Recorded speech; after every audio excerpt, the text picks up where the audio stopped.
ನಮಸ್ಕಾರ. ಇವತ್ತಿನ ವಿಡಿಯೋದಲ್ಲಿ ನಾವು ಎರಡು PDF ಫೈಲ್ನ ಮರ್ಜ್ ಮಾಡೋದು ಹೇಗೆ ಅಂತ ತಿಳ್ಕೊಳ್ಳೋಣ. ಮರ್ಜಿಂಗ್ ಅಂತಂದ್ರೇನು? ಇಲ್ಲಿ ನೋಡ್ಬೋದು ಬ್ಲ್ಯಾಕ್ ಕಲರಲ್ಲಿ ಇದೊಂದು PDF ಫೈಲ್ ಇದೆ. ಅದೇ ರೀತಿ ರೆಡ್ ಕಲರಲ್ಲಿ ಇರ್ತಕ್ಕಂಥ ಈ ಫೈಲು PDF ಫೈಲು. ಓಕೆ, ಇದು ಬ್ಲ್ಯಾಕ್ ಕಲರ್ ಒಂದು ಫೈಲು, ಈ ಎರಡು ಸಪ್ರೇಟ್ ಫೈಲು. ಅದನ್ನೇ ನಾನು ಒಂದೇ ಫೈಲಲ್ಲಿ ಅಂದರೆ ಈ ರೀತಿ ಮಾಡಬೇಕಂದ್ರೆ ರೈಟ್ ಸೈಡಲ್ಲಿ ಕಾಣ್ತಾ ಇದೆಯಲ್ಲ, ಈ ಎರಡು ಪೇಜಸ್ಸು ಒಂದೇ ಪೇಜಸ್ಸಲ್ಲಿ ಬರಬೇಕಾದ್ರೆ ಏನು ಮಾಡಬೇಕು ಅಂತ ಇವತ್ತಿನ ವಿಡಿಯೋದಲ್ಲಿ ನೋಡೋಣ. ಹಾಗಿದ್ರೆ ಮೊದಲು ಗೂಗಲ್ ಕ್ರೋಮಿಗೆ ಹೋಗಿ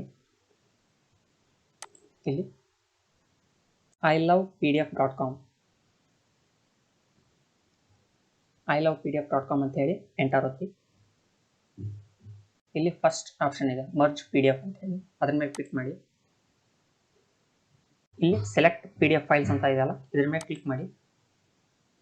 ಇಲ್ಲಿ ಯಾವ ಎರಡು ಫೈಲ್ನ ನೀವು ಮರ್ಜ್ ಮಾಡ್ಬೇಕಂತಿರಲ್ಲ ಆ ಫೈಲ್ಸ್ನ ಅಪ್ಲೋಡ್ ಮಾಡಿ. 2 ಆಗಿರ್ಬೋದು, 3 ಆಗಿರ್ಬೋದು, ಎಷ್ಟು PDF ಫೈಲ್ಸ್ನ ನೀವು ಮರ್ಜ್ ಮಾಡ್ಬೇಕಂತಿರಲ್ಲ ಅಷ್ಟು ಫೈಲ್ಸ್ನ ಸೆಲೆಕ್ಟ್ ಮಾಡಿ ಓಪನ್ ಅನ್ನಿ. ಇಲ್ಲಿ ಫೈಲ್ಸು ಅಪ್ಲೋಡ್ ಆಗುತ್ತೆ. ನಿಮ್ಗೆ ಬೇಕಿದ್ರೆ ಇಲ್ಲಿ ಆ್ಯಡ್ ಮೋರ್ ಫೈಲ್ಸ್ ಅಂತ ಇದೆಯಲ್ಲ, ಇದ್ರ ಥ್ರೂನು ನೀವು ಅಪ್ಲೋಡ್ ಮಾಡ್ಬೋದು. ಓಕೆ, ಇದಕ್ಕೇನು ಮರ್ಜ್ ಮಾಡೋದಕ್ಕೆ ಪ್ರೀಮಿಯಂ ವರ್ಷನ್ ಏನು ಬೇಕಾಗಿಲ್ಲ. ಓಕೆ, ಇಲ್ಲಿ ನೀವು ಸೆಲೆಕ್ಟ್ ಮಾಡಿ ಅಪ್ಲೋಡ್ ಅನ್ಬೋದು, ಮತ್ತೊಮ್ಮೆ ಓಪನ್ ಅನ್ಬೋದು. ಇಲ್ಲಿ ನೋಡಿ 3 ಪೇಜಸ್ ಅಪ್ಲೋಡ್ ಆಯಿತು. ಮರ್ಜ್ PDF ಮೇಲೆ ಕ್ಲಿಕ್ ಮಾಡ್ತಾ ಇದ್ದೀನಿ.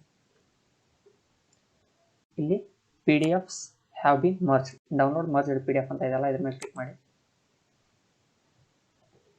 ನಿಮ್ಮ ಫೈಲ್ ಇಲ್ಲಿ ಡೌನ್ಲೋಡ್ ಆಯಿತು.